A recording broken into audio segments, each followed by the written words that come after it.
आज का हमारा टॉपिक फ़िल्म नैरेटिव पर होने वाला है, जिसको हम उर्दू और हिंदी में एक्सप्लेन करने की कोशिश करेंगे। ये इमर्जिंग फॉर्म ऑफ लिटरेचर का एक इम्पोर्टेंट टॉपिक है। इस टॉपिक के अंदर हम structure, characters, conflicts and resolution, themes, point of view, pacing, visual and oral elements, symbolism and motifs को डिस्कस करेंगे। तो बगैर टाइम वेस्ट करते हुए हम स्टार्ट करते हैं हमारी आज की ये वीडियो। फिल्म नैरेटिव से मुराद है मूवी का अंदाज़े बयां कि उसको कैसे नरेट किया गया है। इसके अंदर हम देखते हैं एक मूवी के अंदर सिनेमैटिक एलिमेंट्स का क्या किरदार है, कैसे सिनेमैटिक टेक्निक्स को पोर्ट्रे किया गया है, कैसे एक स्टोरी को स्ट्रक्चर दिया गया है, उसकी प्रेजेंटेशन कैसी है, उसकी डेवलपमेंट में किन किन चीज़ों का अहम हाथ है। Film narrative refers to the way a story is structured, presented and developed within a movie. एक फ़िल्म को बनाने में उसकी स्टोरी लाइन, उसके कैरेक्टर्स, उसके कॉन्फ्लिक्ट्स, थीम्स और ओवरऑल जो स्टोरी को बताने का तरीका है, जिसके अंदर विजुअल और ऑडिटरी एलिमेंट्स का इस्तेमाल किया जाता है, वो बहुत ज़्यादा ज़रूरी होता है, क्योंकि ये उसके स्टोरी टेलिंग का हिस्सा है जिसके ज़रिए से फ़िल्म बनाया जाता है। सिनेमैटिक एलिमेंट्स के अंदर हमारे पास सिर्फ story line, character, conflict, theme नहीं आते, बल्कि उसके अंदर हमारे पास ऑडियो विजुअल एलिमेंट्स भी आते हैं। इन सब चीज़ों का इस्तेमाल ऑडियंस को फिल्म के साथ इंगेज रखता है, वो अपना इंटरेस्ट दिखाते हैं और फिर वो उस मूवी से जुड़े रहते हैं। इसी के हवाले से हम आज कुछ कंपोनेंट्स को पढ़ेंगे, जिसमें नंबर 1 पर हमारे पास स्ट्रक्चर आता है। जो फिल्म का स्ट्रक्चर है वो 3 चीज़ों को फॉलो करता है। Number 1 setup, number 2 confrontation, number 3 resolution. ये एक्ट फिल्म की नरेशन में इम्पोर्टेंट रोल प्ले करते हैं। हर एक्ट के अंदर डिफरेंट चैलेंजेस होते हैं जो स्टोरी को डेवलप करते हैं।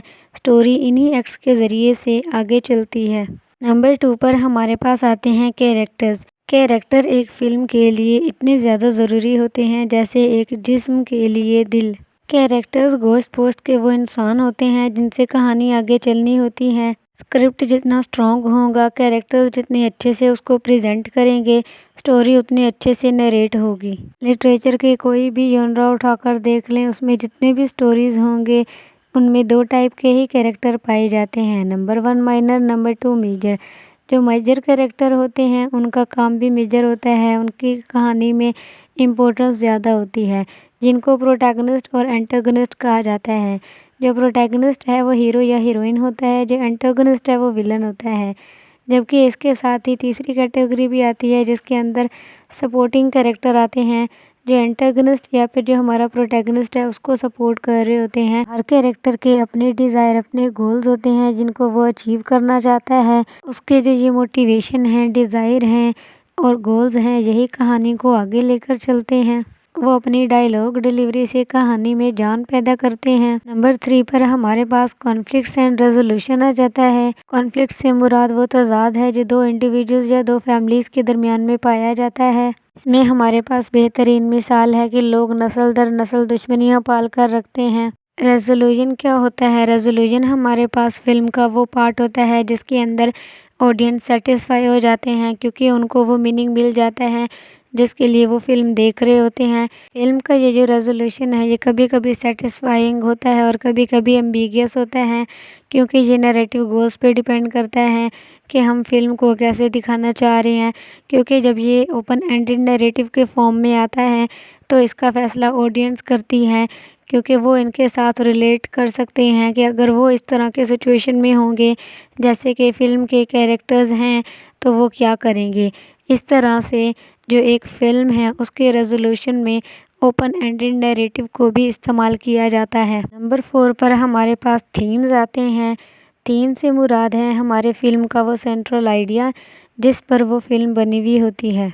तो फ़िल्म का ये जो सेंट्रल थीम है ये हमें उस मैसेज के बारे में बताता है जो राइटर उस फिल्म के ज़रिए से देना चाहता है। थीम्स में भी वैरायटी पाई जाती है, जैसे कि love, sacrifice, societal issues, personal growth, marriage, education वगैरह। हर स्टोरी के थीम उसके प्लॉट के हिसाब से होते हैं जो उसके नरेशन में इम्पोर्टेंट रोल प्ले करते हैं। नंबर 5 पे हमारे पास आता है point of view. Point of view का किरदार स्टोरी में बहुत ज़्यादा अहम होता है, क्योंकि इसी के ज़रिए से हमें पता चलता है कि जो स्टोरी की नरेशन है वो किस तरह है और स्टोरी को कौन नरेट कर रहा है।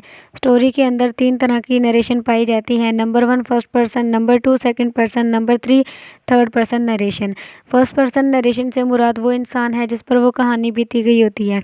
नंबर 2 से मुराद है वो इंसान जो कि उस पहले इंसान से जुड़ा हुआ था और उसने वो सब देखा है, उस दूसरे इंसान के मसाइल को देखा है, उस दूसरे इंसान की कहानी को देखा है और फिर आकर नरेट कर दिया है। नंबर 3 हमारे पास आता है वो इंसान जिसने उन दोनों की कहानी सुनी, उन दोनों की कहानी पढ़ी और उसके बाद आकर उसको नरेट कर दिया। नंबर 6 पर हमारे पास pacing, visual and oral elements आते हैं। पेसिंग से मुराद है कहानी के अंदर रिदम, कहानी के अंदर जो इवेंट्स हो रहे हैं वो बैलेंस्ड हैं। कहानी के अंदर विजुअल एलिमेंट्स का इस्तेमाल कैसे किया गया है, वो कैसे ऑडियंस के दिल को छू रहे हैं, कैसे ऑडियंस को एंगेज रख रहे हैं, क्योंकि एक फ़िल्म की नरेशन में उसकी editing, cinematography, music, sound design बहुत ज़्यादा इम्पोर्टेंट रोल प्ले करते हैं, जिससे हमें उस फिल्म के पेसिंग के बारे में पता चलता है और ये भी पता चलता है कि ऑडियंस उस मूवी और उसके कैरेक्टर के साथ अटैच हुए हैं या नहीं, क्योंकि जो हमारा स्पेसिफिक पर्पस था वो इन्हीं एलिमेंट्स के ज़रिए कन्वे होता है और ऑडियंस की अटैचमेंट हमें मिल जाती है। नंबर 7 हमारे पास सिंबल्स एंड मोटिव्स आते हैं। सिंबल और मोटिव से मुराद है हमारे पास वो ऑब्जेक्ट, एक्शन और एलिमेंट्स हैं जो हमारे प्लॉट को आगे लेकर चलते हैं। अब हम इस टॉपिक को एग्जांपल्स के साथ समझने की कोशिश करते हैं। हमारे पास एग्जांपल में मूवी है the Lion King. The Lion King की कहानी एक छोटे से शेर के बच्चे से शुरू होती है और एक मैच्योर लायन पर ख़त्म हो जाती है। फिर हमारे पास कैरेक्टर आते हैं जिसमें सिम्बा है, स्कार है, मूफा है और दूसरे एनिमल हैं जो इसके अंदर दिखाए गए हैं। तो इस कहानी के अंदर उनकी पर्सनालिटीज़, मोटिवेशन और कॉन्फ्लिक्ट्स के बारे में बात की गई है। नंबर 3 पर हमारे पास कॉन्फ्लिक्ट्स एंड रिसोल्यूशन आ जाता है। इस मूवी के अंदर सिम्बा का इंटरनल कॉन्फ्लिक्ट पाया जाता है, जिसकी वजह से वो अपनी रिस्पॉन्सिबिलिटी से डरता है। एक दफ़ा तो ऐसा होता है कि वो अपने जंगल को छोड़कर भाग जाता है क्योंकि वो वहाँ तख्त पर बैठना नहीं चाहता, लेकिन फिर क्या होता है वो वापस आ जाता है और अपने प्राइड रॉक पर बैठ जाता है।